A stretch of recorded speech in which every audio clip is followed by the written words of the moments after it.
buenas noches. Bueno, en los últimos días el tema de los feminicidios ha estado muy presente en los medios de comunicación. Desde luego es un tema muy delicado, pero más allá del tema de los feminicidios hay que hablar de lo que está detrás de esto, que es una sociedad machista. Y para entender qué es esto, he invitado el día de hoy a Ana Pekova, directora ejecutiva de X, Justicia para las Mujeres.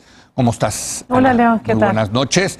Y le pedí a nuestro colaborador Pablo Magluf que nos acompañara para que, ahora sí que, ¿cómo estás, Pablo? Buenas noches. Buenas noches. Gracias. Ahora sí, los hombres, tienes a dos hombres para que quieren entender qué es lo que hay detrás de esto que está ocurriendo, de esta sociedad machista. Nosotros te vamos a hacer las preguntas y tú muy amablemente nos vas a contestar. Y yo quiero empezar preguntándote, Ana, ¿es peor el machismo hoy que en el pasado o es más visible? No es peor, a ver, ¿y a qué me refiero? El problema es muy viejo, es desde siempre. Si algo estamos tratando ahorita con toda la fuerza a mostrar qué tan profundo, qué tan grave está el problema, ¿no? E insistir en que ya es la hora de hacer algún cambio, ¿no? Siento que hemos logrado mucho en la narrativa, en cómo hablamos de estas cosas, en lo discursivo. Sí. Ya todos estamos de acuerdo que la violencia contra las mujeres, ¿no? Y la discriminación en un sentido más amplio es algo que no podemos permitir, que no podemos seguir con esto. Donde ya estamos claramente de desacuerdo es cómo adelante. Se han hecho muchos esfuerzos, se ha invertido muchísimo dinero en este tema. Digamos, no es que haya faltado tanto voluntad política, sin embargo, cuando uno hace un escrutinio un poco más puntual a los esfuerzos, se da cuenta que son lo que decimos castillos de arena, no hay nada, soplas y no tienen contenido. Pero, a ver, yo tengo la sensación de, por ejemplo, la generación de mis abuelos, donde había muchos hombres que decían, las mujeres están para quedarse en la casa, para cuidar a los niños, para planchar, para lavar, etcétera. A el día de hoy, en que si te encuentras a alguien que te dice eso, pues es más, yo creo que ya nadie dice eso, bueno, por lo menos de la gente que yo conozco, ¿no? Sí se ha avanzado mucho en ese sentido, Ana, ¿o no? Se ha avanzado, quizás se ha avanzado, por eso digo, en lo narrativo, se ha avanzado en los discursos. No, pero la mujer ya trabaja el día de hoy, ¿no? Práctica, sí, pero como sea, o sea, hemos empujado, hemos abierto ciertas puertas, ¿no? Pero el hecho de que trabajes no quiere decir que ahora nuestra vida está mejor. Okay. ¿Por qué? Porque de nuevo ahorita es doble, triple jornada con la que estamos cargando, ¿no? Y vaya, yo no sé qué tanto estoy de acuerdo con lo que dices, porque tenemos del otro lado un presidente que claramente sugiere que es mejor que las mujeres se encarguen de los niños, que es nuestra responsabilidad si los niños lleguen a cometer algún delito, que deberíamos de encargarnos, de regañarnos, no solaparlos, no quererlos, ¿no? Entonces, que somos más finas. Se han manejado un sinfín de estereotipos desde la tribuna, desde la que habla el presidente, ¿no? O sea, siguen estos estereotipos. Las carreteras, si los hacen las mujeres, entonces son un trabajo de arte, son muy finas. Se han lanzado toda una serie de estereotipos. Entonces, incluso yo cuestionaría qué tanto hemos avanzado en los discursos, ¿no? Ok. A ver, Pablo. Ana, mi primera pregunta es, bueno, el gobierno difundió un decálogo muy criticado por obvias razones, hasta el más despistado podría juzgarlo como una serie de pontificaciones, ¿no? De mandamientos más bien moralinos y voluntaristas. Y en eso se perdió la verdadera oportunidad de conocer qué es lo necesario, qué son las acciones más apremiantes. No te pido aquí que digas 10, quizá por el espacio no hay tiempo, pero sí 5 que sean lo más urgente, digamos las 5 decisiones que si estuviera en tus manos resolver el problema tomarías. Los 5 puntos más urgentes que necesitaría tomar el gobierno, ¿no? De acuerdo. Primero empiezo por decir que una cosa que encuentro buena del proyecto de la Cuarta Transformación es su enfoque en la desigualdad, ¿no? Creo que esto es absolutamente necesario en un país como el nuestro. Sin embargo, se me hace que están quedando cortos en su interpretación de la desigualdad si no están tomando en cuenta que la desigualdad también se da por razones de género, ¿no? O sea, no es solo la desigualdad por razones de clase, el género, la discapacidad, la etnia, son toda una serie de otros factores que llevan a la discriminación, y es muy importante que eso lo reconozcan, si no el proyecto se les va a quedar incompleto. Me preguntas sobre el decálogo y sobre las medidas específicas. El decálogo, vaya, el principal problema es que queda en puras palabras, ¿no? Está bien, todos estamos de acuerdo que estamos condenando la violencia contra las mujeres. Ahora al gobierno, a este gobierno, si bien no es quien originó ni la guerra contra las drogas, no, esto ya lo estamos arrastrando, ni es responsabilidad de lo que pasa dentro de los hogares, que es un lugar muy difícil para impulsar políticas públicas. No hay política pública que entra en el hogar, y ahí es donde se origina la mayoría de la violencia que estamos enfrentando las mujeres. Sí, este gobierno tiene una responsabilidad de impulsar una serie de medidas. Ahora, lamentablemente, se me hace que nos hemos quedado con parches, con soluciones fáciles. Las respuestas han sido, bueno, rápido, cada caso resulta en una ley, que es lo más fácil, sí. ¿no? O sea, ley ya 16 años de prisión para los funcionarios que filtran fotos. Eso se tiene que sancionar, eso no es permisible, pero no es la solución. ¿A qué me refiero? No, cuando nos metemos solamente a fortalecer el sistema de justicia, es una respuesta totalmente reactiva. Ya el caso de violencia ocurrió, ya no está aquí la víctima, no. Es un mínimo que le podemos ofrecer a la familia, un acceso a la justicia, que se haga una buena investigación, pero yo quisiera que empecemos a pensar en cómo prevenir, qué medidas podemos tomar para ni siquiera llegar ahí.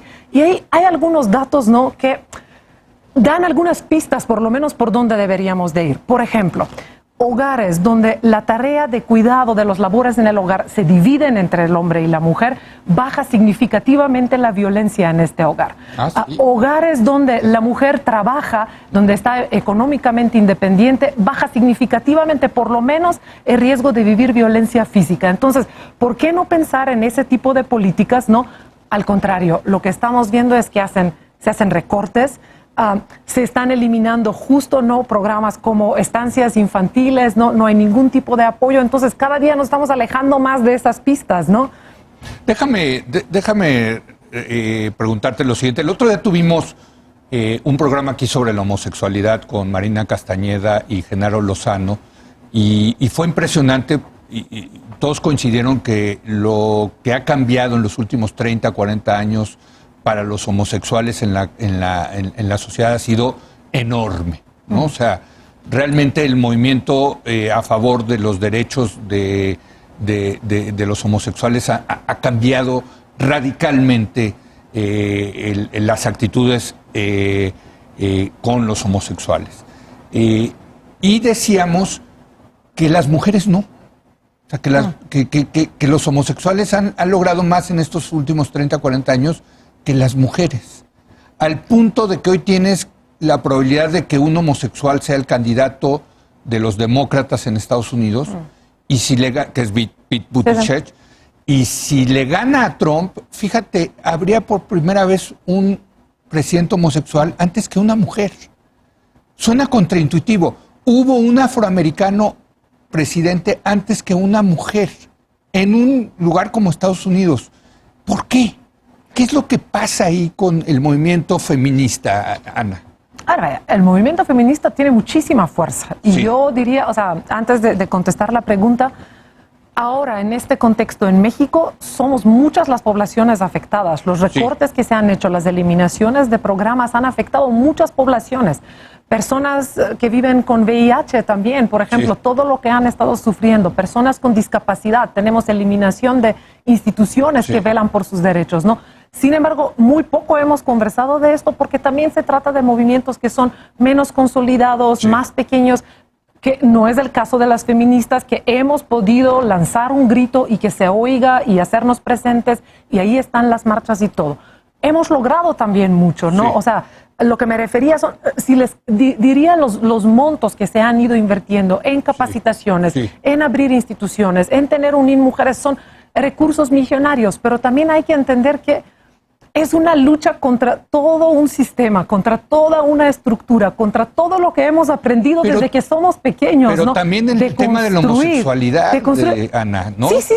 O sea, contra todos los perjuicios de la homosexualidad, hombre, caray. Y ese movimiento también tiene todavía retos y mucho por recorrer. Desde luego. No olvidemos que de la población, justo en Estados Unidos, la población de calle, el número de personas LGBT que son parte de la población de calle es enorme. La población que más discriminación en el trabajo vive también son personas LGBT, ¿no? Sí. Que también es cuestión de género, de nuevo, lo que tenemos en común no son agendas aisladas, ¿no? Sí. Lo que traemos las mujeres y LGBT, vaya, en el grupo LGBT hay muchas mujeres mismas, ¿no? Sí. Entonces, es el género, es deconstruir el género. ¿Qué se espera de una mujer? ¿Qué se espera de un hombre? ¿No? Que desde pequeños, que nos enseñaron desde la puerta que se ponga en el hospital, no azul o rosa. Sí. ¿Qué se espera de ti? ¿Qué te dijeron? ¿Cómo comportarte en las escuelas? Dividirnos en filas separadas. Tú vas a jugar con estos juguetes, tú con otros, ¿no? Entonces, ¿cómo ahorita de adultos regresar para atrás, deshacer todo esto? Pero ¿no te frustra esto a ti como parte del movimiento feminista que vayamos tan lento? Yo creo que esa es la pregunta que te quería hacer. Mira, es frustrante, por supuesto que es frustrante, y la rabia es notoria. Ahí están las mujeres, ¿no? El grito se ha llegado a escuchar a qué grado va la frustración de que por más que lo estamos repitiendo, nada más no se ve. Pero ahí vamos, ¿no? No hay que ceder, no vamos a ceder, ¿no? Queremos que se vea que las mujeres también somos parte de este proyecto contra la desigualdad. Bueno, qué bueno que tocas el tema de los papeles de cada uno de los lados, porque uno de los grandes debates hoy es cuál es el papel de los hombres. Muy importante. Ya sé que no se trata de ellos, pero ciertamente muchos se preguntan, bueno, ¿qué podemos hacer? Hay feminismos separatistas y hay feminismos inclusivos. ¿Qué se le puede decir a los hombres que quisieran participar? Sobre todo, por ejemplo, en las demandas multitudinarias, ¿no? ¿Qué opinas? Sí, por ejemplo, si los hombres pueden participar en las marchas o pueden convocar. Si los hombres podemos hablar del tema del aborto, a nosotros nos criticaron muchísimo por eso. En fin. De acuerdo, recuerdo esto. Sí. Es una muy buena pregunta. Pablo, si me preguntas a mí, yo creo que esta es una lucha que no podemos sacar solas las mujeres, ¿no? Finalmente este mundo lo estamos compartiendo, entonces nos tenemos que sumar, tenemos que creer en este proyecto, hombres y mujeres, y es la única manera como va a salir adelante el cambio que estamos buscando. Una parte del error, yo considero, es que todos estos recursos se han ido canalizando para impulsar más programas para las mujeres, ¿no?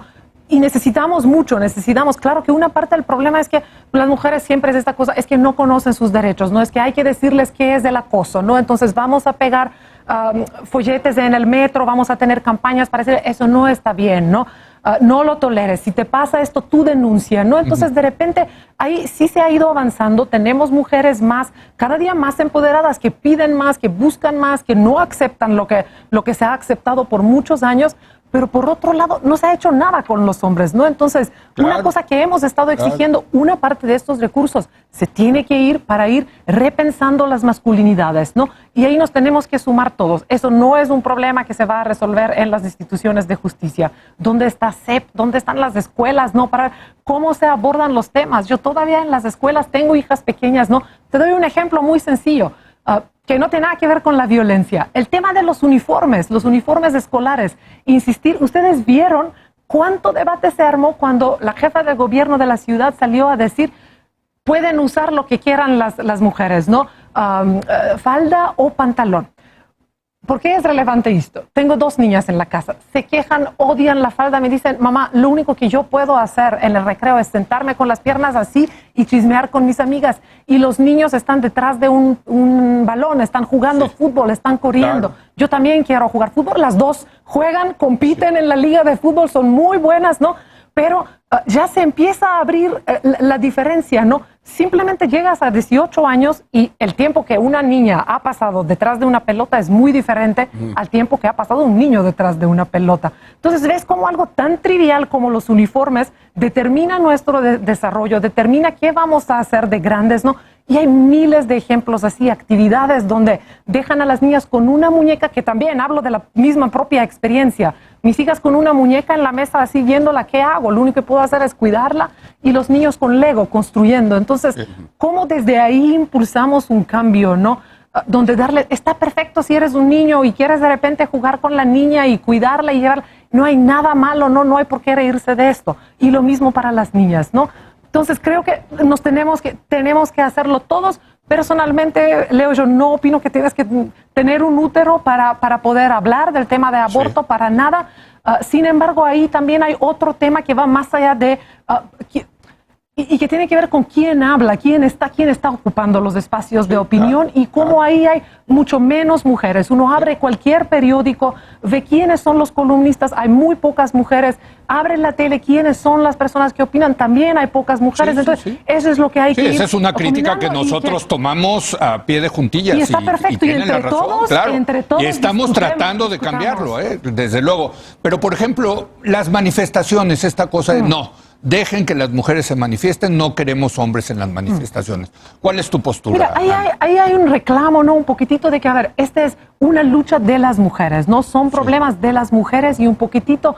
Y ahí hay también responsabilidad alrededor de los medios también.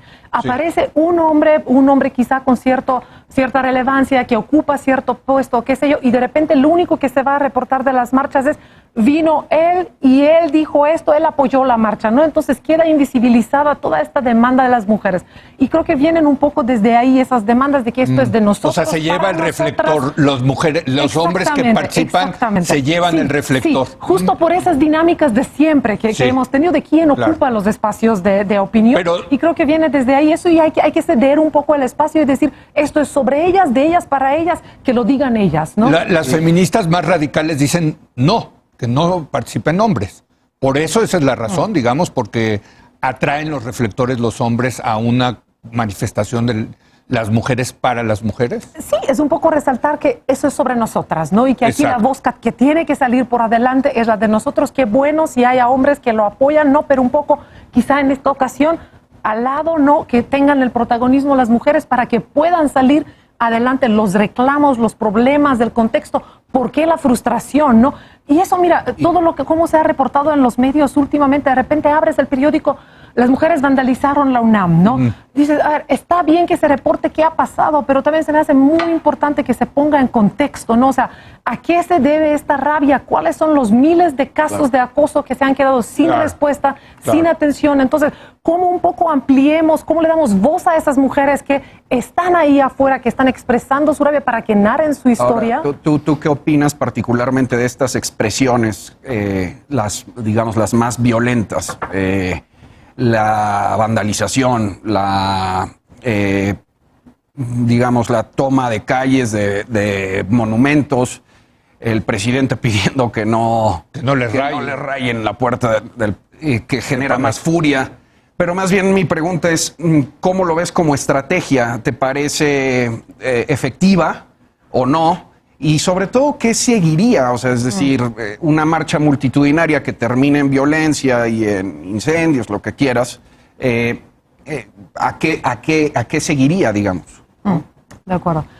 Desde siempre hemos perseguido todas las estrategias, ¿no?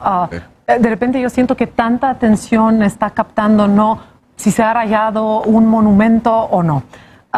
Hemos estado ahí por todas las vías posibles, ¿no? Desde el escritorio, desde los espacios políticos, desde los medios, ¿no? Por todos lados, y es toda una paleta de distintas luchas, ¿no? Hemos llegado con informes de manera documentada, hemos estado detrás de leyes, hemos estado en la mesa de negociación, hemos escrito, hemos hablado, ¿no?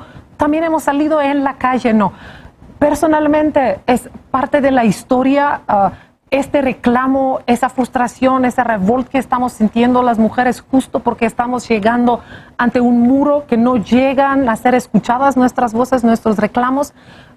Creo que para mí no es lo más grave. Si se ha apuntado una puerta, no pasa nada, se puede cambiar, se puede rehacer, y si queda alguna raya permanentemente, que quede para que se sepa, ¿no? Que en este momento de la historia las mujeres han tenido un reclamo, han querido pedir algo y no se les quiso escuchar, no llegamos a ninguna voluntad de dialogar. No es violencia donde no ha sido nadie lastimado, asesinado, y eso se me hace sumamente importante, ¿no? Si ve uno los índices de violencia, como las mujeres no aparecemos ni 10% en la comisión de los delitos. Todos los... A ver, ser hombre hoy día en México aumenta dramáticamente tus probabilidades de cometer un delito, de ser víctima de un delito, de acabar en prisión. Si esto no es un tema de género, yo no sé qué es, ¿no? Y entonces de repente siento que es una oportunidad desperdiciada de no formularlo como un tema de género que nos concierne hombres y mujeres. También les conviene a los hombres abordar ese tema, acabar con esto, porque son los que más afectados salen de esta constelación y relaciones de género que tenemos vigente, del sistema que tenemos vigente en este momento. ¿Qué significa ser hombre? ¿Qué se espera de ti? ¿Cuáles son los roles? ¿Cómo esto también es un detonador de violencia?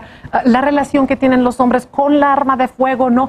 ¿Cómo esto aumenta los riesgos de que seas víctima de delito? Creo que es un tema que todos nos tenemos que... Ya nos tenemos que ir, Ana, pero yo sí te quiero hacer una última pregunta. Desde luego, las diferencias en el mundo son enormes. Tienes países donde todavía les exigen a las mujeres ponerse velos y ir completamente tapadas, etcétera, hasta países más liberales. ¿Qué dirías tú? ¿Cuál es el país, la mejor práctica, digamos, para la igualdad de género hoy en día?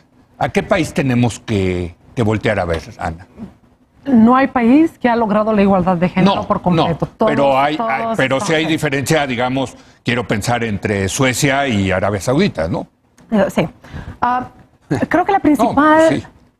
La principal diferencia, Leo, yo diría es que son países donde hay políticas, no necesariamente donde tenemos, nosotros estamos mirando mucho hacia Estados Unidos, ¿no? Sí. Admiramos su sistema de justicia, pero es un sistema con profundas desigualdades. Bueno, es una pena que no hayan tenido una mujer presidenta. Yo insisto, para mí que soy politólogo, me parece, digo, ya lo tuvo Alemania, ya lo tuvo Inglaterra, primeras ministras, etcétera, ¿no? Yo creo que deberíamos de ver más hacia otros países que tienen otro tipo de políticas. No me refiero a políticas de cuidado, por ejemplo. El cuidado es esencial, es un gran... Por más que participamos en los espacios públicos, por más que entramos en las oficinas, ocupamos altos puestos, si yo no tengo dónde dejar a mis hijos, una política que me va a soportar, yo solamente voy a cargar con más carga, voy a tener que encargar a otras mujeres detrás de mí que van a tener que sostener esta carga, ¿no? Eso se me hace clave y esencial. Son los países europeos. Mira, los países escandinavos, por ejemplo, y aquí... Como siempre, los escandinavos. De acuerdo, y aquí lamentablemente tenemos algunos programas que ha impulsado nuestro gobierno, ¿no? Y nuestro presidente repite constantemente, son más mujeres que hombres que se benefician de mis programas, ¿no? Del de adultas mayores, de jóvenes construyendo futuro, sí, pero solo porque hay más mujeres que cumplen con estos propósitos. No son fondos que están destinados a cerrar brechas de género, y eso es lo que hace toda la diferencia. Toma uno Sembrando Vidas, por ejemplo, el programa que tiene que ver con campos. Ahí solo 30% de los beneficiarios son mujeres. ¿Por qué? Porque no hay mujeres que son propietarias de tierra, ¿no? Entonces, ¿dónde están los fondos para borrar esos vacíos, para nivelar a las mujeres ahí? Ese es el tipo de políticas que necesitamos, no asistencialistas. Bueno, ya nos tenemos que ir, Pablo, pero pues ven más seguido, desde luego que vamos a estar invitados, porque tenemos que escuchar, Pablo, ¿no? O sea, los hombres en esto tenemos que escuchar. Sí, por eso vine en calidad de periodista a hacer preguntas. Así es. Bueno, te agradezco mucho. Muchas gracias a ustedes. Ana Pekova, muchas gracias a Pablo. Vamos a hacer una breve pausa y viene Israel Rivas Bastidas para hablar del desabasto de medicamentos para tratar a niños con cáncer. Regresamos en un momento más.